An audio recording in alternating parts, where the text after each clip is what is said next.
अब छोलिया हो या लोबिया, सफेद चने या काले चने, सब कुछ मजेदार बने।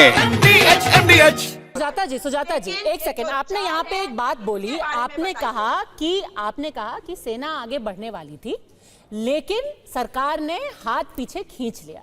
लेकिन सच बात यह है कि यही सवाल जब director general of air operation से पूछा गया तो उनके शब्द थे, और मैं उनको वर्बैटिम कोट कर रही हूं, our military objectives have been met.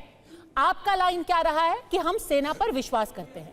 Bharat की सेना आज कह रही है कि जो हमें करना था वो हमने पूरा किया है, our military objectives have been met.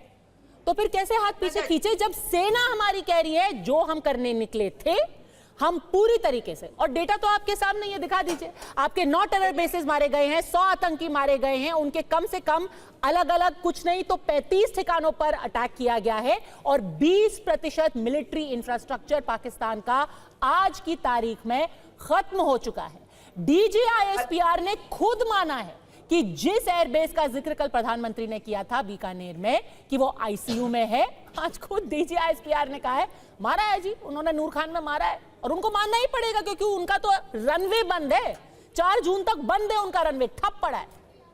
अरे पद्मजा जी, यही बात तो हम भी बार बार आपको कह रहे हैं, शायद आप मेरी बात को ठीक से समझ नहीं पाए। मैं दोहरा देती हूँ कि हम जानते हैं कि हमारी सेना अपने टारगेट्स को जब फिक्स करती है, ये ऑब्जेक्टिव है, हमने ऑब्जेक्टिव अचीव कर लिया, नेक्स्ट ऑब्जेक्टिव अचीव कर लिया। लेकिन कहीं ना कहीं पर आज अगर प्रधानमंत्री जी ये नहीं बोलेंगे कि डोनाल्ड ट्रंप झूठ बोल रहे हैं, बार बार कह रहे हैं व्यापार के लिए हमारे सिंदूर को उधार रखा, इनका डीएनए चेक कराओ जी, सौदा कर दिया। पद्मजा जी इनका डीएनए चेक होना चाहिए पक्का। ये एओयूम वाले हैं, ये एओयूम वाले ही हैं, कभी चीन में, कभी अमेरिका में, कभी पाकिस्तान में, कभी एओयूम में, सब पे विश्वास रखेंगे, देश में इनको विश्वास नहीं ऑफिशियल स्टेटमेंट में। हम हाथ जोड़ लिए भैया, नहीं हो पाएगा। अभी भी ये देखिए DGISPR ने राहुल गांधी के वीडियो को कोट करा था इंटरनेशनल प्रेस से बात करते हुए। ढूंढने की तरफ सुजाता जी क्या मतलब चाह रही हैं आप? इनका नाम चेंज कर देना चाहिए, सुजाता जी एक सेकेंड, मैं इसलिए समझ नहीं पा रही हूँ, मैं आपको बहुत ऑनेस्टली बता रही हूँ क्योंकि आपका जो स्टेटमेंट है उसी में विरोधाभास है। आप कह रहे हैं सेना एकदम तैयार है, सेना ने जो किया वो बिल्कुल 100% था, लेकिन सरकार ने धोखा दे दिया। सुजाता जी, सरकार और सेना तो साथ में काम करती है ना, कैबिनेट कमेटी ऑन सिक्योरिटी इसीलिए सरकार की होती है क्योंकि वहां से दिशा निर्देश होता है कि आगे का क्या किया जाएगा। सरकार ये फैसला करती है कि उनको खुला हाथ मिलेगा, ऐसा थोड़ी ना होता है कि सेना खुद से ही कहेगी कि चलो भाई चलते हैं हम इस तरफ और आज हम चढ़ाई कर देंगे पाकिस्तान के ऊपर। दोनों सामंजस्य में ही काम करते हैं ना। आप जो बात कह रही हैं नहीं समझ पाएंगे, कह रही हूँ, लेकिन मैं ये कह रही हूँ कि जब सेना अपने टारगेट्स अचीव करते हुए अंदर घुस रही थी और पाकिस्तान जो है हमारे सिविलियंस को टारगेट कर रहा था, तो आपको क्या लगता है हमारी सेना क्या जाके उनके टुकड़े टुकड़े ना कर देती? वो हमारे भैया मिलिट्री ऑब्जेक्टिव्स अचीव हुए, कितना झूठ बोलेंगे कांग्रेसी।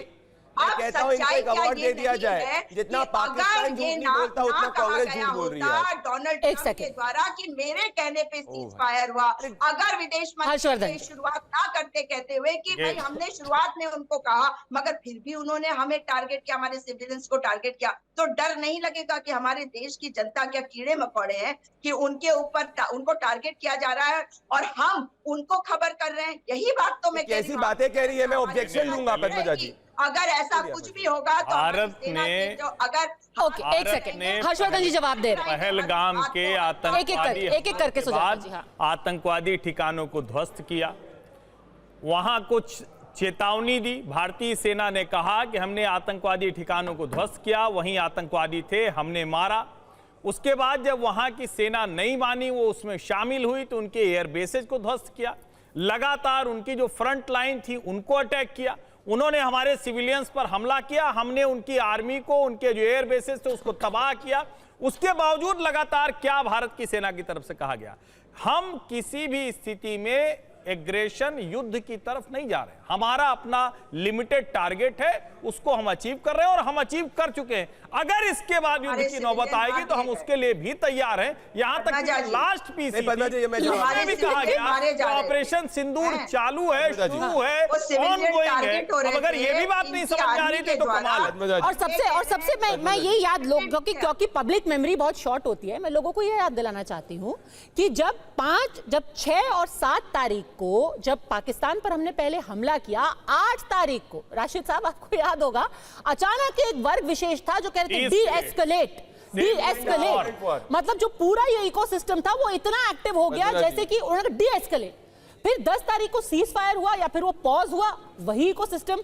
आपने धोखा दे दिया हमारे देश को, तो चित भी मेरी पट भी मेरी। ये तो गलत बात बोल रही हैं आप। बिल्कुल सही बात है सुजाता जी, बिल्कुल सही बात है। पद्मजा जी एक सेकंड राशिद किदवई पद्मजा देखिए, पद्मजा देखिए, ठीक है राशिद किदवई, हाँ CWC में आपने कहा था कि हम सरकार के सारे निर्णयों के साथ हैं। एक सेकंड प्रदीप भंडारी। पद्मजा जी देखिए, हमें समझना चाहिए, पद्मजा जी देखिए, हमें समझना चाहिए कि पाकिस्तान ने हमें बराबर बार बार धोखा दिया है। हम उनसे चोट खाए हैं। जब भी बातचीत की बात हुई उन्होंने पलट करके हमला हुआ और उनके आश्वासन का कोई बात नहीं। कांग्रेस इस बात से जानती है और आहत है। इतिहास को देखेंगे हम तो उसके साथ कांग्रेस के खिलाफ क्रिटिसिज्म होता है। जैसे अभी हमारे मित्र हर्षवर्धन त्रिपाठी भी कह रहे थे कि 71 की जंग में ये हुआ, पहले ये हुआ, तमाम बातें हैं। अब कांग्रेस भी उसी पाले में भाजपा को घेरना चाहती है कि जो 2 देशों में लड़ाई हो रही थी, तनातनी का माहौल हुआ था, तो वो माहौल या तो कोई तीसरा आदमी उसके ऊपर एक मध्यस्थता कराता है या उसके आश्वासन पे होता है। तो कांग्रेस घेरना चाहती है कि क्या भारत ने अपने पॉइंट ऑफ स्ट्रेंथ से, अपने ताकत के जरिए पर भी पाकिस्तान को मजबूर किया और पाकिस्तान ने क्या उसे आश्वासन दिया है किसी किस्म का, क्या आतंकवाद के वहां कार्रवाई नहीं होगी, वहां आतंकवाद की घटनाएं नहीं होगी, वहां आतंकवाद के सेंटर नहीं बनाएंगे, आतंकवाद के अड्डों को हटाया जाएगा। इस तरह इस सब चीजों की कांग्रेस जो है वो सफाई चाहती है और भाजपा वो सफाई देने के राजनीतिक रूप में वो स्थिति में नहीं है या मूड में नहीं है, करना नहीं चाहती। बताइए प्रदीप भंडारी का खेल है। बताइए। मैं बताता हूँ राशिद भाई क्या कह रहे हैं। वो ये कह रहे हैं कि जब विजय वाटिवार ये पूछते हैं सवाल कि अरे 5,000 रुपए की मेड इन चाइना जो है वो आ रही थी ड्रोन, आपने 15 लाख की मिसाइल क्यों खर्च करी, इसका आप जवाब दो। अब आप मुझे बताइए, क्या ये सवाल कोई एक राष्ट्रभक्त ऑपोजिशन पूछ सकता है? ये वही विजय वाटिकर है जो कह रहे थे आतंकवादियों ने पहलगाम में धर्म नहीं देखा था। ये बोल रहे हैं कि भाई 15 लाख की मिसाइल क्यों खर्च करी। इससे ही आप कांग्रेस की नीति समझ सकते हैं। 10 साल तक इन्होंने एक आर्टिलरी गन तक नहीं खरीदी और ये हमको बात करेंगे। ये कोई एक लॉजिकल क्वेश्चन नहीं, चीन का नैरेटिव है और ये इनकी असली नीति और नीयत है। कोई एक्सपोज राजनीतिक तरीके से करना नहीं चाह रहे।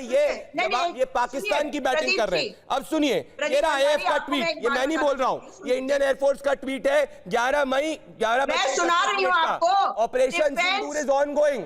क्या आतंकवादी नहीं मारे ठीक है, 5 सेकंड लीजिए सुजाता पॉल, 5 सेकंड लीजिए, समय की कमी है, 5 सेकंड बस। Standing committee of operational defence क्यों मांग रही है? अध्यक्ष थे मेजर जनरल BC खंडूरी और उन्होंने कहा था कि डिफेंस के लिए बजट को बढ़ाओ।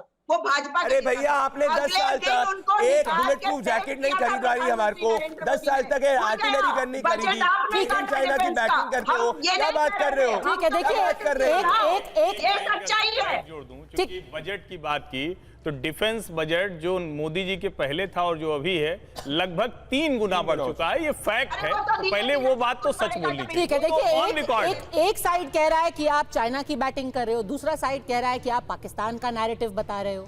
अब इस सब के बीच क्या राष्ट्र हित को दांव पे लगाया जा रहा है, ये मैं आप पर छोड़ती हूँ। अब छोलिया हो या लोबिया, सफेद चने या काले चने, सब कुछ मजेदार बने।